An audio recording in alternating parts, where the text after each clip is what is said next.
Good morning, Moray Vabotai. Be'ezrat Hashem, Mincha is going to be 7:25. Please be on time. As we were discussing yesterday, the halacha about the sink, and we said that if a person's sink got clogged, the strainer, so he's allowed to clean it with soap, he's allowed to clean it with a brush in order to open it up, even if it was completely sealed. It's interesting because Rav Ovadia writes in a different case, which is a case where there is a toilet, for example, and it got completely clogged, that no water is able to go through.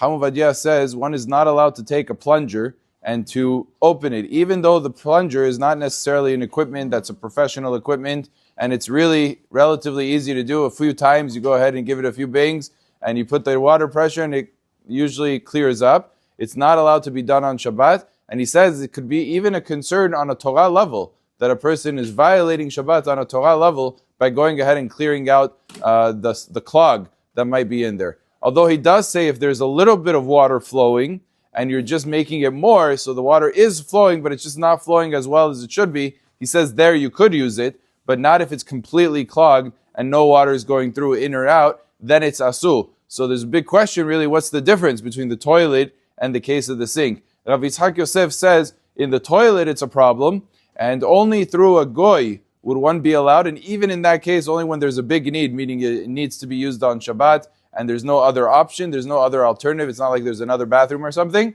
so then it's permitted to do it through asking of a goy, because of the big need and the big circumstance, but that's because it's attached to the ground. So you're fixing something that is a permanent structure attached to the ground. As opposed to the strainer, it's meant to come off, to be put back, it's not attached, and it's very easily cleaned, and therefore that's the major difference between the two cases, that Rav Yitzhak Yosef was lenient in one and not necessarily in the other, which would follow through, and he says this explicitly, that if you had a clog in the sink itself and you want to take a plunger and to fix it, that would be asur to do. That's not allowed. It's only when the strainer that has the little bit of holes and that's clogged, so that you can go ahead and clean off, but not when the whole drainage system is clogged, then it becomes a problem because then you're fixing something that's actually a permanent structure. Baruch Adonai le'olam.